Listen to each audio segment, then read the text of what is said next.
sabi dito, we will always be with Jesus for eternity. Hindi ka na mamamatay uli. Sabi dito, and so we will always be with the Lord. Ang sabi po ng salita ng Diyos. Mga kapatid, why do we say that this is really a blessed hope? Can you now agree that indeed this is a blessed hope? Kaya alam niyo po, paano natin ito? Anong application dito sa buhay natin as I end the message today? Una, don't panic. Don't panic. Relax. Have faith in God. Alam niyo po, binasa niyo po ang chapter 5 ng 1 Thessalonians, karugtong po ng chapter 4, na kung saan binasa natin ang rapture. Sinabi ni Pablo, doon na, kung nagmamahal ka lalo.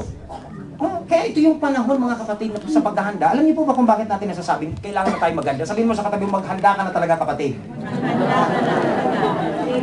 Yung alisin, tapusin na natin po yung mga kaikika natin bilang Kristiyano. Ang dami pa nating mga kung ano-anong pinagagawa na. Nakakainis. Di ba? Ibig sabihin yung, huwag na tayong patumping-tumpik sa pananampalataya. Ibigay na natin ang may bibigay natin sa Lord. Amen. Kahit pa kasi, hindi ko sinasabi sa inyo, huwag ka na magtrabaho. Well, ganun pa rin. Pero ang preparedness is much better. Magandang lagi kang handa. Bakit po natin nasabi yan? Dahil una, lahat na po ng mga signs sa Matthew 24 nakikita na natin sa ating henerasyon ngayon. Alam niyo ba yung Libya, yung mga karating ngayon sa Syria na naman nagkakaroon? All of these countries are going actually to be transformed kasi, alam niyo ba kung bakit nagkakaroon ng digmaan sa Libya? Nakafocus kasi, magkakaisa itong mga Arab countries na ito para magkaroon ng kaguluhan, para i-provoke ang Israel. Alam niyo ba ang Libya kung bakit, di niyo alam yun di niyo alam kapalam ko sa inyo ngayon. May chismis daw sa Libya kung bakit pinabababa si Gaddafi kasi Israeli daw si Gaddafi. Di ba? Ang issue nila lagi sino ditong sa Egypt na bumaba? Si Mubarak naman ay kaalyado ng Israel. Ibig sabihin, binabago nila ang mga government nila kasi ang common denominator nila atakihin ang Israel. Because that is the fulfillment of prophecy. Amen. Kaya magbantay kayo mga kapatid, nagaganap na yung mga famines.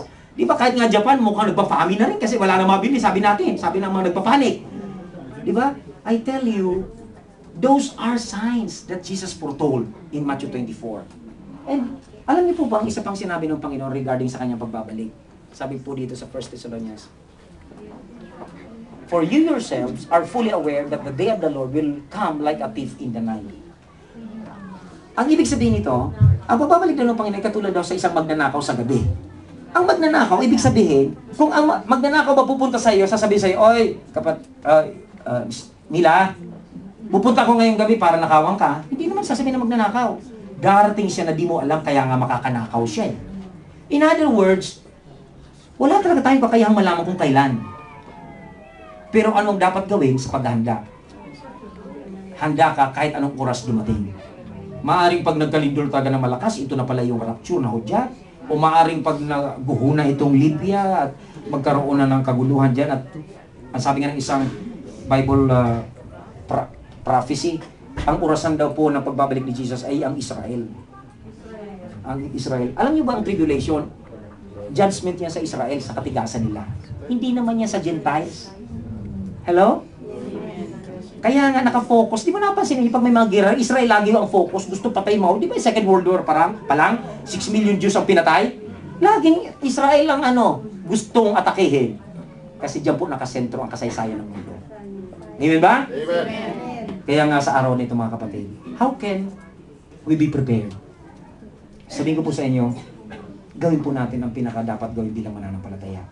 Una, magmahal tayo ng magmahal. Magpatawad tayo sa mga tao na nakagagawa sa atin. Huwag na tayo magdala ng kahit anumang mga dalahin. Maging ready tayo anumang oras sapagkat babalik na si Lord anumang oras. At huwag po kayong mag-alala. Ang iba sa inyo nalulungkot, lalo na yung mga binata at dalaga pa. Hindi na pala ako makakapag-asawa, babalik na si Jesus. Huwag ninyong isipin yun. Ang pagbabalik ni Jesus, walang kasing katulad na kaligayahan pa sa iniisip yung kaligayahan sa pag-aasawa. Diba sabi ko nga, nagdi-dream ka makapag-asawa, pero nang makapag-asawa ka, nagsisisi ka. Diba?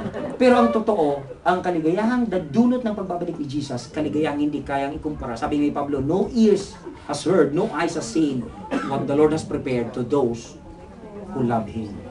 Amen? Palakpan po natin ang Panginoon. Magsitayo po tayong lahat sa oras na ito. Hallelujah.